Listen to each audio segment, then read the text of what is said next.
Good morning बच्चों। आज मैं आपको ज्ञान संधि के बारे में बताऊंगा, जो हमारे समर संधि का 4 नंबर का जो भेद है, तो जो भेद है ज्ञान संधि। ज्ञान यानी कि जिसमें याद करने का तरीका, जिसमें यह अलंत या वह अलंत बने।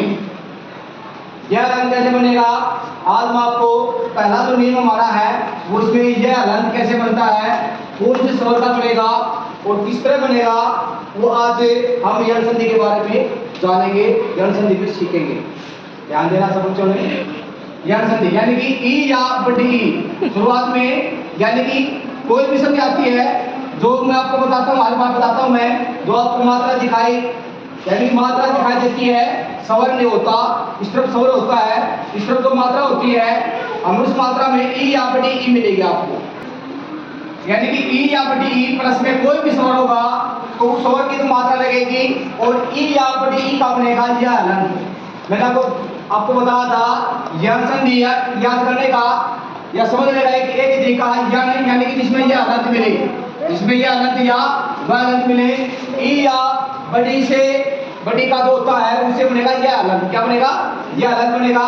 जैसे देखें एक बार, हमारे पास उदाहरण है अभी प्लस में आस, अभी प्लस में आस है, और हम इसमें से छोटी की मात्रा लगी हुई है, छोटी की मात्रा हमें अलंत लगा करके निकाल लेंगे और इस तरफ हमें आ हमारे पास है, स हमारे पास है। अब देखो, अब ई का हमारा बन गया भाई, ई का बन गया हमारा यह अलंत प्लस में आ और प्लस में स। अब देखो, अब यानी कि भय आधा भय हो जाएगा। क्यों हो जाएगा? क्योंकि इसके बाद हमारा यह बन गया। यह हमारा व्यंजन होता है, व्यंजन को मात्रा नहीं होती, व्यंजन की कोई मात्रा होती नहीं, स्वरों की मात्रा होती है, लेकिन स्वर हमारे पास है नहीं। स्वर का क्या बनेगा हमारे पास? यह अलंत बन गया इसका, तो यह अलंत हो जाएगा। यह अलंत के बाद हमारा स्वर है आ। क्या स्वर है? आ स्वर है, तो या का आगे मात्रा लग जाएगी और स हमारे पास है ही। इस प्रकार हमारा स्वर बन जाएगा अभ्यास। क्या बन जाएगा? अभ्यास बन जाएगा। और एक बात आपको और बताना चाहूंगा, कोई भी आप यण संधि, यदि आपने यण संधि के बारे में पता भी ना चले तो एक याद करने का तरीका है, यदि यह के साथ में कोई भी आधा व्यंजन मिल जाए, आधा व्यंजन वह मिल जाए, पै मिल जाए, पैम यह मिल जाए, कोई भी आधा वह मिल जाए, यानी कि यह के साथ में आधा कोई भी, यह का कौन सी मात्रा लग रही हो, चाहे इसका यह मात्रा लग रही हो, चाहे इसका यह मात्रा लग रही हो, लेकिन आगे वाला यह के साथ में आधा व्यंजन होना चाहिए। तो आप सीधे बिना देखे सोचे समझे सीधा टिक मार कर दियो कि भाई ये यण संधि है। कौन संधि है? सीधे कर देना यण संधि है।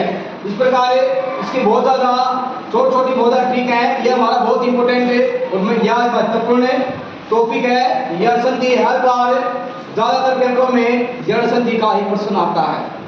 और इसमें एक बात और बताना चाहूंगा, यण संधि से यण संधि के दो हम भाग करेंगे, टुकड़े करेंगे, विच्छेद करेंगे। जैसे अभ्यास का विच्छेद करें तो यह आएगा, तो इसमें आप इसका जो आगे वाला जो होता है ये हमारा उपसर्ग में आता है। क्या होता है? ये उपसर्ग होता है।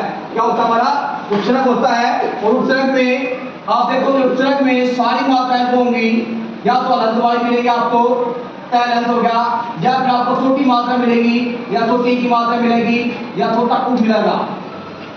बड़ी की मात्रा का वो पूरा शब्द का प्रयोग उपसर्ग में बहुत ही कम मिलता है। तो मैं आपको इनके बारे में बता रहा था, यानी कौन सी मात्रा है इसके अंदर? छोटी ई।